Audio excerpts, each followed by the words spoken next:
No, zdaj pa se selimo v po velikosti 7. državo na svetu, v kateri živi več kot 1,3 milijarda ljudi.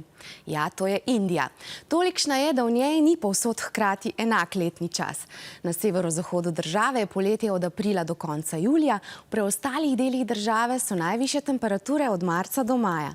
Skratka, v Indiji je zdaj poletje. In prav maja se tam zelo pogosto pojavljajo cikloni, ki ogrožajo prebivalce obmorskih krajev te in sosednjih držav. Zdaj se obali Indije in Bangladeša približuje nevaren ciklon z imenom Amphan, eden največjih v zadnjih letih. Tudi v Indiji pa se borijo proti širjenju novega koronavirusa. Poglejmo, kaj se dogaja.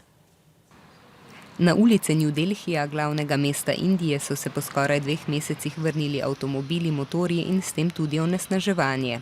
Stroge ukrepe za zajezitev širjenja novega koronavirusa je vlada podaljšala do konca maja, a hkrati tudi omilila.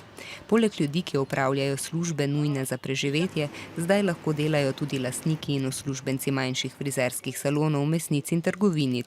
Še vedno pa so zaprte pošte, nakupovalna središča, prepovedano je zadrževanje ljudi na javnih površinah, pouk poteka z uporabo telefonskih aplikacij.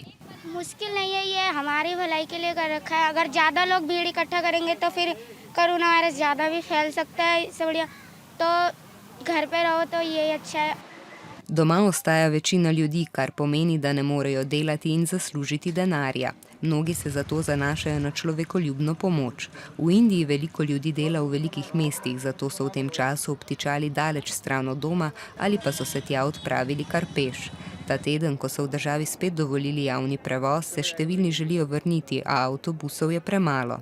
Tisti, ki želijo na severovzhod države, pa so morali prekiniti potovanje, vlaki tja ne vozijo, saj se na tem območju pripravljajo na prihod ciklona. Ta ne bo prizadel le Indije, ampak tudi sosednji Bangladeš. S priobalnega območja so že izselili prebivalce, težava pa je, da so številna zatočišča zaradi korona razmer spremenili v centre za izolacijo bolnikov s koronavirusno boleznijo. Ljudi so zato namestili v šole in druge velike zgradbe. Cikloni na območju Indijskega oceana niso redkost. Ko je morje toplejše od 27 stopinj Celzija, se topli zrak nad morjem hitro dviguje, ob srečanju s hladnim pa ga začne potiskati stran. Nad morjem topla voda izpareva in se spreminja v oblake in dež. Tvorba, ki nastane, se začne vrteti v nasprotni smeri urinega kazalca. To je ciklon, za katerega je poleg dežja značilen tudi močan veter.